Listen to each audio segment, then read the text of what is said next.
Dharmabytes is brought to you by Free Buddhist Audio, the Dharma for your life.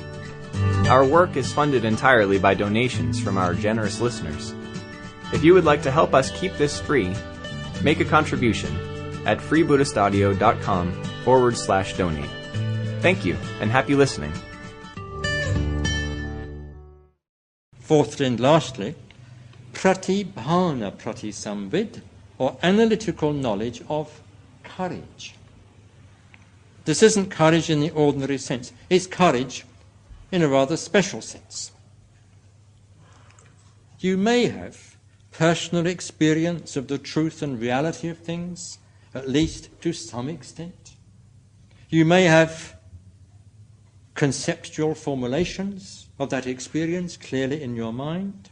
You may even have the words with which to express the conceptual formulations, the ideas in your mind.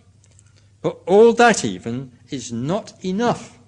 It's not enough for communication. There's one thing still needed. Courage. Courage in the sense of courage and boldness in speech. Promptitude, wit. It's not enough to have the words. Everybody's got the words, you might say. You must have them at the very moment that they are needed. You shouldn't have to search around for the words. It's no use finding the words a week later. But what is it that prevents us finding the words the very moment, the very second that they're needed? It may be poor memory, of course. But more often than not, it is simply lack of courage, lack of confidence, and therefore lack of promptitude, lack of ready speech, even lack of wit. So the Bodhisattva cultivates not only the analytical knowledge of phenomena or principles, not only the analytical knowledge of meaning and the analytical knowledge of etymology, he also cultivates the analytical knowledge of courage. He cultivates them all as means of communication.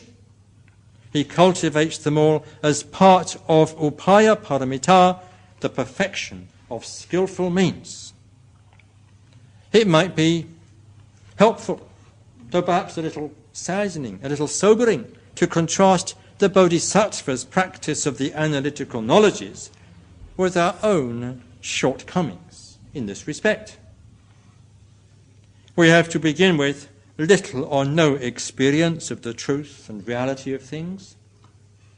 Our conceptual formulations, our ideas, are vague, confused, unsystematic, not to say incoherent and even meaningless.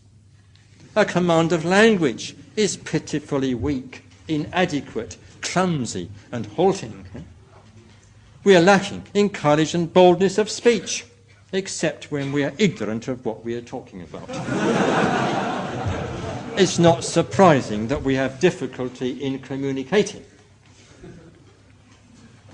I happened to find, when I was thinking about this talk, I happened to find these very shortcomings where one might least expect to find them. I found them on the back cover of the American edition. Thank heavens it wasn't the English edition. The American edition of Luke's translation of the Vimala Kirti Nirdesha itself.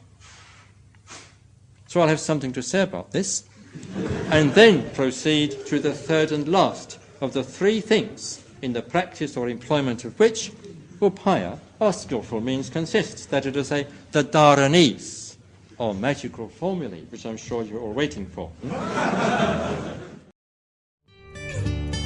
We hope you enjoyed today's Dharmabyte. Please help us keep this free. Make a contribution at freebuddhistaudio.com/donate. And thank you.